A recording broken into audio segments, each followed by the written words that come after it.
Well, good morning, and thank you for joining me today.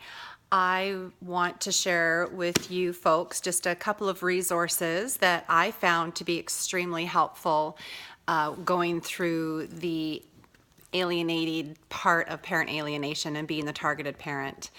Actually, the very first book that was ever introduced to me was from an attorney that I was working with, and when I was telling him what was going on, he suggested this author. So the very first book that I had read is called Adult Children of Parent Alienation Syndrome, and it's titled Breaking the Ties That Bond from Amy J.L. Baker.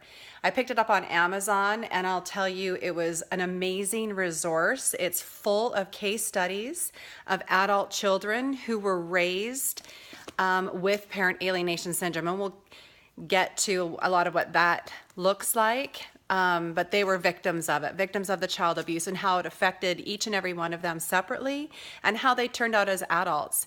In here, there are some great tables. There is strategies that the alienating parent uses in order to brainwash and manipulate your children. In here, there's an amazing chapter on comparing the alienator to a cult leader and how similar their personalities are and their demands, and how they are able to get inside of people's heads to make them do crazy things. And in a cult, they'll shave their head and drink the Kool-Aid. With the children, they will absolutely reject the another parent.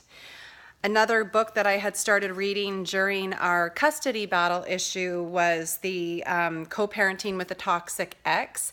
This is also extremely helpful when it shares with you how you can be the other parent, not participating in the alienation process.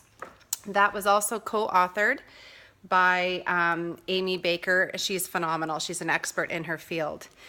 Another book that I found very helpful also is the High Conflict Custody Battle. Protecting yourself, your kids from a toxic divorce, false accusations, and parent alienation.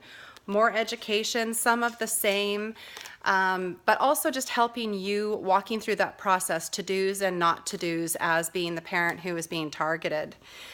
The book that I'm reading now that's been really good so far is Surviving Parent Alienation, A Journey of Hope and Healing. Also authored by Amy J.L. Baker and is co-authored by Paul Fine. Super important for us as the parent that's being excluded from the child's life to educate us as much as possible. It puts us truly in a place of empowerment.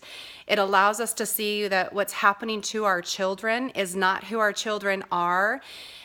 Giving yourself permission to just hold space for them. It's not their fault, and they're going to reject you because they feel like they have to.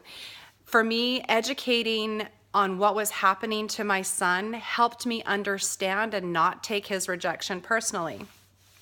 I'm also going to highly recommend a book. Super small, super easy read, and it actually allowed me to truly understand narcissistic personality disorder. And it is called Narcissists Exposed, and it's 75 things narcissists do not want you to know. This was the most powerful tool, along with the very first book that I shared with you, because what I now was able to do was take a look at, this is who I'm dealing with, and this is what's happening to my son. So they became different entities. It wasn't my ex and it wasn't my son. It was, I'm dealing with mental illness and I'm dealing with child abuse, something that's happening to my son. So you will see how you participate, you'll see how you play with these guys, and you'll also see how you can stop dancing their dance and not being a victim to their narcissistic abuse. Wanted to share that with you guys today. Pick up one or both or all of them. Every bit of education is so valuable, and it's just going to help you show up as the best parent that you can be for your kiddos, because they really need you to be consistent, strong, loving, and available when they're ready to come back to you. Thanks for joining me today, and make it a great day. Stay encouraged.